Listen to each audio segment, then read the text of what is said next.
যদি ১০০ জন বাঙালি মানুষকে জিজ্ঞেস করা হয় আপনার প্রিয় খাবার কি, তাহলে প্রায় ৯০ জন মানুষই বলবে মাছ ভাত।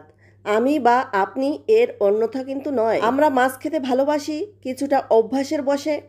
আমরা মাছ খেতে ভালোবাসি, আমাদের মাছ খেতে ভালো লাগে তাই। আমরা মাছ খেতে ভালোবাসি তার কারণ হলো মাছের সাথে বাঙালির একটা ইমোশনাল জড়িয়ে আছে। তাই মাছ একটি পুষ্টিকর খাবার, এটি আমাদের প্রতিদিনই খাওয়া উচিত। ফ্ল্যাশব্যাক। নমস্কার, আমি রমা। রমা ডেইলি ব্লগে আপনাদের সবাইকে স্বাগতম জানিয়ে শুরু করছি আজকের টুনা মাছের রেসিপি। আজ আমি করব টুনা মাছের ঝাল। টুনা মাছ সামুদ্রিক মাছ, এটা আমরা সবাই জানি, কিন্তু এটা কিভাবে রান্না করে কিভাবে খাই এটা আমরা অনেকেই জানি না। তো আমি আজ যেভাবে রান্না করব সেটা খেতে কিন্তু দারুণ হয়েছিল। টুনা মাছটা আমি আমার মতো করে ছোট ছোট পিস করে কেটে নিয়েছি। এটা চাইলে আপনারা আপনাদের মতো করেই কেটে নিতে পারেন। আর এই টুনা মাছ সাধারণত একটু নরমই হয়ে থাকে। দেখতেই তো পাচ্ছেন টুনা মাছটা কাটার পরে এর ভিতরে কেমন কালো বর্ণ ধারণ করেছে। এই মাছটা সাধারণত এমনই হয়। আমার ছেলে তো বলল, মা এই কালো মাছটা আমরা কিভাবে খাবো? আমি বললাম, দেখো আমি রান্না করে দেই, তোমরা খেয়ে দেখো কেমন লাগে। বাবাইরা তো খেয়ে বলল দারুণ হয়েছে মা। তো আমি যেভাবে রান্না করব আজ আপনারাও দেখতে পারেন কিভাবে আমি রান্না করি, আর একবার হলেও বাসায় রান্না করে খেয়ে দেখবেন কেমন হলো। তো আমি মাছটা কেটে ধুয়ে পরিষ্কার করে নিয়েছি, আর ওদিকে স্নান সেরে শাড়িটাও পরে নিয়েছি। আজ আমি শাড়ি পরেই রান্না করব, ভীষণ ভালো লাগছে।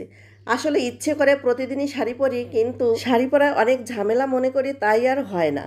তো শাড়ি পরে আমাকে কেমন লাগছে একটু কমেন্টস করে জানাবেন প্লিজ। আর ভালো বললে তো আমারও ভালো লাগে, তাই না? এই তো আমি রান্নাঘরে চলে এলাম। আজ টুনা মাছ রান্না করতে লাগবে পেঁয়াজ, রসুন, আদা আর টমেটো। তো আমি এগুলোই এখন একটু কেটে নিচ্ছি। এখানে আমি দুটো টমেটো নিয়েছি। এই টমেটোগুলো আমি কুচি করে কেটে নেব। এই দুইটার পুরোটাই আমার লাগবে না, কিছুটা লাগবে, আর কিছুটা দিয়ে অন্য কিছু রান্না করব। তো আমি টমেটোগুলো কুচি কুচি করে কেটে নিয়েছি। এখানে পেঁয়াজটাও কুচি করে কেটে নিয়েছি। আর আদা আর রসুন এটা আমি সবজি কুচানি দিয়ে কুচিয়ে নেব। আদা, রসুন, পেঁয়াজ সবগুলো আমার কুচানো হয়ে গেছে। এবার আমি জিরে আর ধনিয়াটা আমি শিলনোড়ায় বেটে নেব। আর এই বাটা মশলা দিয়ে রান্না করলে তো আমরা সবাই জানি খুবই ভালো লাগে। শিলনোড়ায় বাটলে মশলাটা যেমন একদম মিহি হয়ে যায়, ব্লেন্ডারে বাটলে কিন্তু তেমন হয় না। এই তো মশলা আমার বাটা হয়ে গেছে, আর মশলা বাটতে বাটতে আমি ঘেমে নিয়ে একদম একাকার হয়ে গেছি। তো এখানে আমি নিয়েছি কিছুটা পরিমাণে মাছ। আমি সবগুলো মাছ রান্না করব না, আমরা যেহেতু লোক সংখ্যা কম তাই সবগুলো মাছ আমি আজ রান্না করব না, কিছুটা পরিমাণে রান্না করব, আর বাদ বাকি সব রেখে দিয়েছি। প্রথমে আমি মাছগুলো লবণ হলুদ মাখিয়ে নিলাম। এখন কড়াইটা গরম হয়ে গেলে কিছুটা পরিমাণ সাদা তেল দিয়ে মাছগুলো আমি কড়া করে ভেজে নেব।